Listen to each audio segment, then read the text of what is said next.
We'll begin by making two releasing incisions. The first one along the facial of the second molar, number 31. The second incision distal to the second molar on top of where the third molar is impacted. The screen in the upper right-hand corner is an actual patient undergoing the same procedure. We're now going to lift the gingival flap carefully away from the bone to expose the third molar. And we're going to employ a retractor as you see here. The periosteal elevator, the spoon-shaped instrument, helps to lift the gingiva further away from the bone. And now to expose the third molar, which is blue in this typodont, we're going to remove some facial bone, some of the mandibular bone off the facial surface of the impacted third molar so as to better expose the tooth for removal.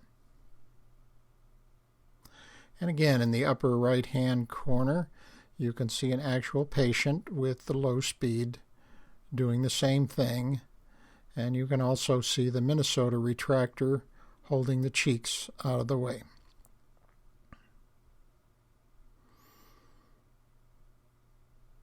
We're now going to cut the crown portion of the tooth loose from the root of the tooth to make removal much easier. We're making a cut right along the CEJ, or cemento enamel junction, and we will be separating the crown from the root of the tooth.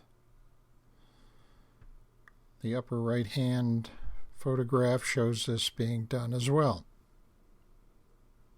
We want to be careful not to go through the tooth completely because there are nerves on the lingual which can be damaged by the cutting instrument.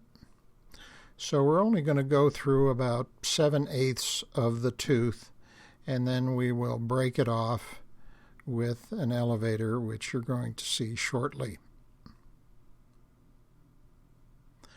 And here is the elevator. With a little quick twist, the tooth is snapped loose and then removed with the forceps like you see here.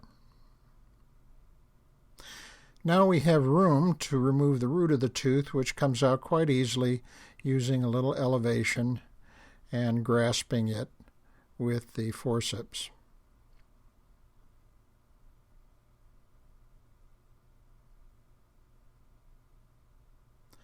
We're going to close the incision with 3 sutures.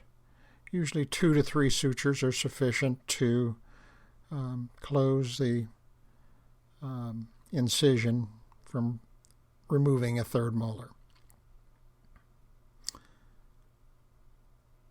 Very little bleeding is occurring at this point, and you'll see when we finish suturing in the upper right-hand corner, again, you will see that there is virtually no bleeding. And now you see the patient who is fully sutured in the upper right-hand screen.